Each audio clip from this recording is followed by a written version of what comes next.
Continuing to episode 5, in the middle of the ritual, Adonis decided not to resurrect Chloe. He loved her too much, so he didn't want Chloe to go through the same torment again. There's no place for the woman he loves in this rotten world. So Adonis made an exchange in his memory summoning. That's why the newly reborn pink-haired witch turned out to be Doroka herself. Doroka woke up, confused by the situation. In front of her was Adonis, but she realized that this place was Lunamilia, the Witch Kingdom. She was also confused about why she could be here. Doroka seemed to remember that she had been shot dead before. Adonis said that he just wanted to repay Doroka for saving him in Rivia. Doroka just realized that she was naked and in Adonis' embrace. She immediately moved away because she felt very embarrassed. At that moment, Mrs. Ophelia started to speak. She stated that Adonis didn't know how to be grateful. After all, the witches here had helped him with everything he needed. They were even willing to risk their lives to save Adonis so he would resurrect Chloe. However, Adonis wasted it. Other witches whispered that perhaps Adonis had forgotten Chloe because he was interested in Doroka. Mrs. Ophelia confirmed this with Doroka. She wanted to know if Doroka had said anything to Adonis. In reality, Doroka did reveal something to Adonis, but she couldn't tell Mrs. Ophelia about it. Adonis then replied that he was the one who decided not to resurrect Chloe. They all didn't need to interfere. When Mrs. Ophelia was about to attack Adonis, suddenly there was a teleportation particle, a human technology. Adonis had decided that he didn't need the witch's help. He would deal with the humans on his own. It turned out that Adonis had brought a tracking chip with him intentionally so that the humans could come here. After that, Adonis activated the chip near the Tree of Life. Shortly after that, the human forces led by Yamato arrived. A water-attributed witch tried to extinguish the fire on the Tree of Life, but she was immediately killed by a warrior nearby. Then Mrs. Ophelia ordered Santa Maria to activate her magic that could provide magical shields to the others. The battle between humans and witches became inevitable. Meanwhile, Adonis would confront Yamato directly. When Yamato tried to close the gap with his sword, Adonis used his magic to snatch the pistol Yamato was carrying. Yamato was thrown back when Adonis shot him. However, it seemed that his armor was strong enough that he didn't receive serious injuries. Nevertheless, Adonis kept shooting at Yamato. At that moment, Doroka approached Adonis as if she wanted to stop him. On the other side, the battle between witches and humans continued. There was a crystal-attributed witch who used her crystals to cover the humans' bodies. The crystals continued to grow even when destroyed, until they couldn't breathe because of the crystals covering their bodies. There were also witches with snake, scorpion, and root attributes who could turn the situation around. Mrs. Ophelia herself was a witch who could use physical magic. She flew the humans into the air. When they tried to shoot Mrs. Ophelia, the bullets were redirected and missed her completely. She continued to lift the humans into the air, then crushed all their bodies in an instant. When Mrs. Ophelia thought that the witches had won, the humans teleported a second army there. At that moment, the witches were outnumbered. Meanwhile, some high-ranking officials from Rivia were watching the events on the moon. One of them was the head of the Theta Science Bureau, whose life was not going to last long due to the photon magic inhibitor device. The head of the Dynasma Government Bureau asked Theta for an explanation of why many witches were still alive. Theta explained that this country had the D-89 satellite. Initially, it was used for physical teleportation prototypes. However, with the addition of new satellites, D-89 was left in space during the witch extermination operation. But after they checked the camera on D-89, it seemed that the satellite had been taken over by the witches. Dynasma did not expect the witches to use human technology to escape far into space. The Science Bureau itself had just learned about this, and the buildings that the witches had erected on the moon were not detected by the Sky Mirror radar because they concealed them with magic. Dynasma felt that the Science Bureau was entirely useless.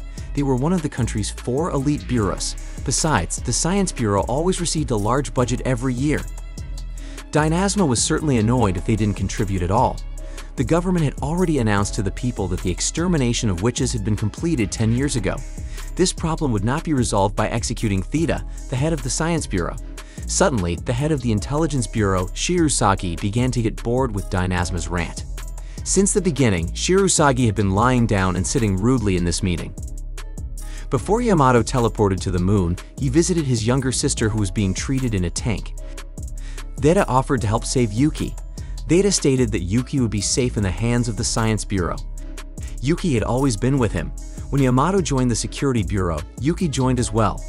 When Yamato became the bureau head, Yuki became the deputy bureau head. In fact, she was the youngest deputy head in history.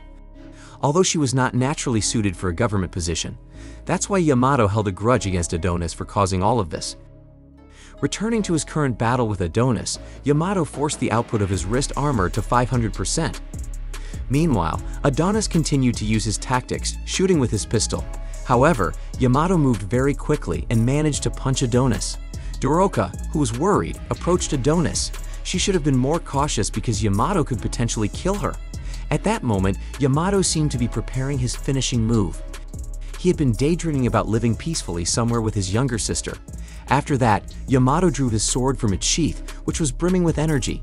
It was a finishing move he called the Demon Banishing Aido attack. The attack's range extended far ahead, cutting everything in its path in half. Even Doroka would have been hit by the attack if she had not been saved by Anna using her magic of duplication and feigning death. Unfortunately, it turned out that Anna had risked her life to save Doroka. Anna was split in two right in front of Doroka. The headquarters in Rhedia attempted to contact the soldiers on the moon, but they received no response. The headquarters had lost visual contact there, so they couldn't confirm anything. Yamato's recent attack seemed to spare no one. It appeared that some of his fellow soldiers were also affected by the attack. While Doroka cried hysterically over the events, Adonis and Yamato continued their battle. Adonis coated his arms with a layer of steel. His magically reinforced arms could break Yamato's sword. Adonis also managed to injure Yamato's chest with his punches. At one point, Yamato was finally able to block Adonis' attack and restore his shattered sword. Adonis couldn't believe how rapidly science had progressed. It almost felt like cheating. Yamato retorted that magic was also a form of cheating. On the other hand, it seemed that a few witches were still alive. They had resigned themselves to the current situation. The last tree of life in the world had burned down. There would be no more witches born. Everything had been wiped out. Although one witch continued to voice her refusal to give up, it did not motivate the other witches. They had been struck by the harsh reality of this massacre. The witch who had not surrendered suggested that they help Adonis eliminate the humans. However, suddenly, another group of soldiers arrived. They were there to slaughter any remaining witches. Meanwhile, Yamato, feeling cornered, adjusted the thermal output setting of his armor to the maximum level. As a result, Yamato generated a temporary tornado around his body. Adonis, who did not expect this, was thrown back by the tornado. Seizing the opportunity, Yamato leaped forward to stab Adonis. He succeeded in doing so, making Adonis slightly overwhelmed. However, it turned out that Adonis had prepared a spell since a while ago.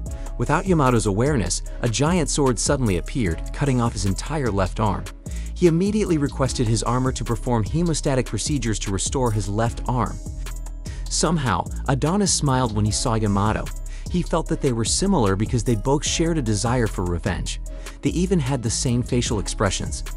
Although Adonis had cut off Yamato's left arm, it seemed that Yamato still had the upper hand. Adonis himself couldn't heal or alleviate the pain he was feeling. When Adonis couldn't move much, Yamato approached him and swung his sword.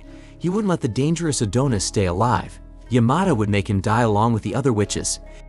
At the end of the episode, the headquarters was still in panic because they had no visual or communication from the soldiers who teleported to the moon. Some of them were even pessimistic that all the troops had been annihilated. Others didn't believe it because elite Security Bureau forces were sent there. Even head of the Security Bureau, Yamato, was among them. Then they happened to detect a signal from a personal terminal. It turned out the signal came from head of the Security Bureau, Yamato himself. He reported that all the witches on the moon had been successfully eliminated.